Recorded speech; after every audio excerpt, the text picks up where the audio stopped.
Tashdil everyone, I'm Sakina Butt and welcome to Tibet This Week, a weekly feature in English that tells you about this week's news on Tibet, His Holiness the Dalai Lama and Central Tibetan Administration. Let's look at the headlines first. His Holiness the Dalai Lama arrives in Dharamshala from Bodh Gaya to a warm welcome. Defying China's objection, CTA President testifies at European Parliament.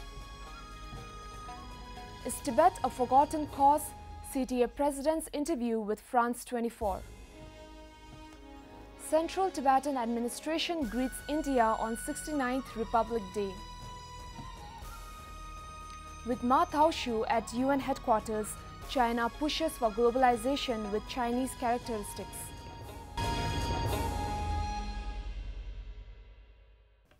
On Wednesday this week, His Holiness the Dalai Lama returned to Dharamshala from Bodh Gaya via Delhi, where he stopped for a routine medical checkup. His Holiness the Dalai Lama assured the public at the Gagal airport of his excellent health despite his age. Medical checkup at Max Hospital.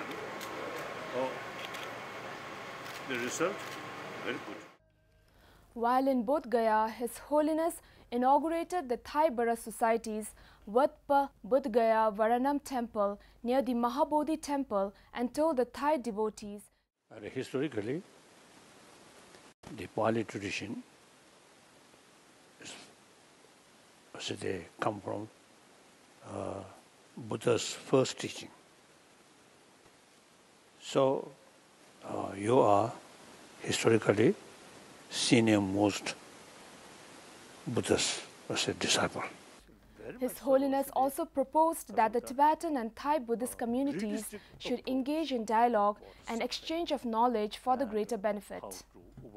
In Bodh Gaya, His Holiness gave a series of teachings, empowerment and initiations to over 50,000 devotees from more than 13 countries.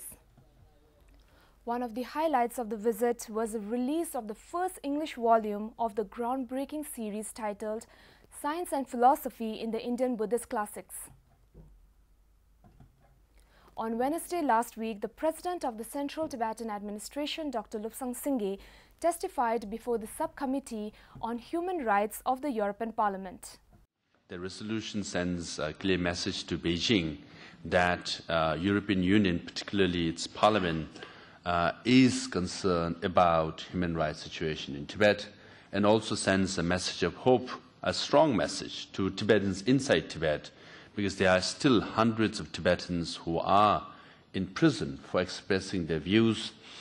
Dr. Singye also highlighted the subjugation faced by the Tibetans in Tibet, who have become a minority in their own land and deprived of the rights that are clearly provisioned in the Constitution and by the Chinese law.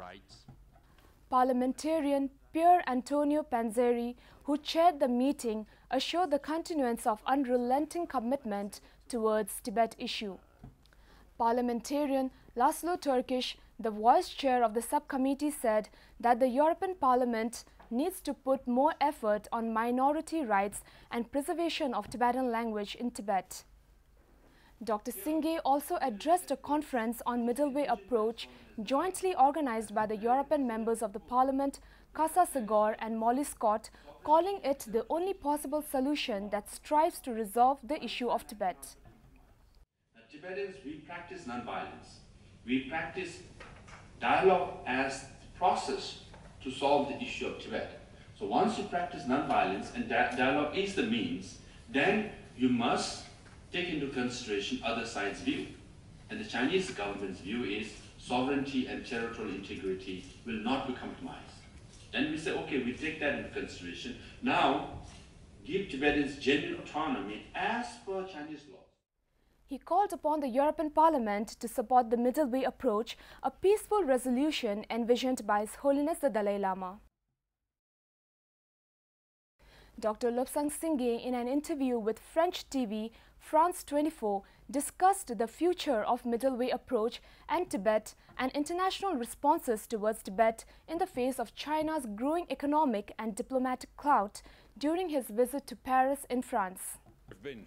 Dr. Singh refuted the misinterpretation that the growing presence of China makes the realization of genuine autonomy for Tibetan people a distant dream, and said that the Tibetan struggle for truth and justice is very much alive. If you look at Xi Jinping's term in the last 5 years, situation in Tibet at a micro level has gone from bad to worse. The destruction of Larungar Monastery from 12,000 monks and nuns to 5,000 monks and nuns, where 3 nuns committed suicide.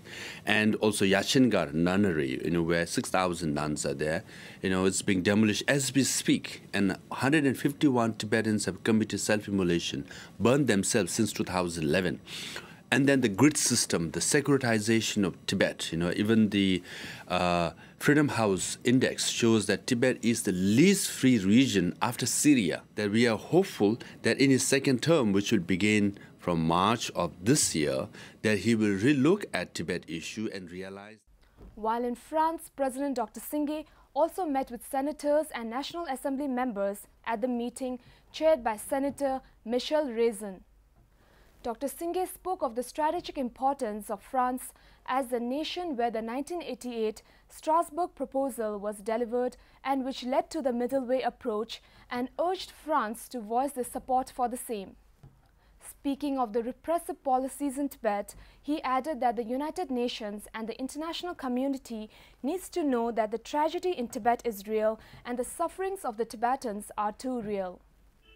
Dr. Singh addressed the Tibetan community in France and expressed the importance of preserving Tibetan identity and culture, and also to take initiative to send their children to the weekend Tibetan language schools, as the Tibetan language is the key to understanding Buddhism.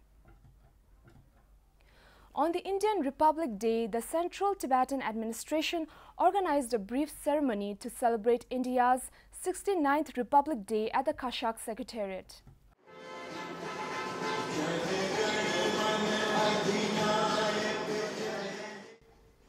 Officiating President Venerable Karma Gelek Yutho hosted the international flag.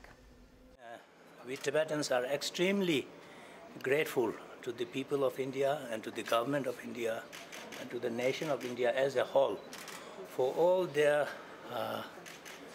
generous support over all these years.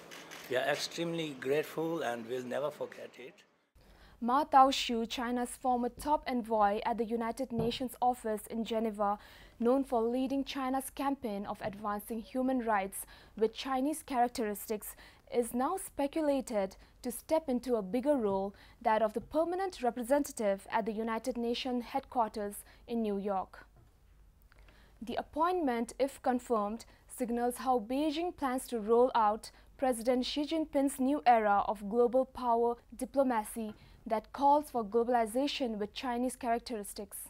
In its push for global prominence, China has outlined the United Nations as a key platform in its efforts to redefine its international relations and the world order. However, China's governance model at home is fundamentally at odds with the values adopted by the United Nations. China continues to practice repressive and authoritarian policies within its own borders.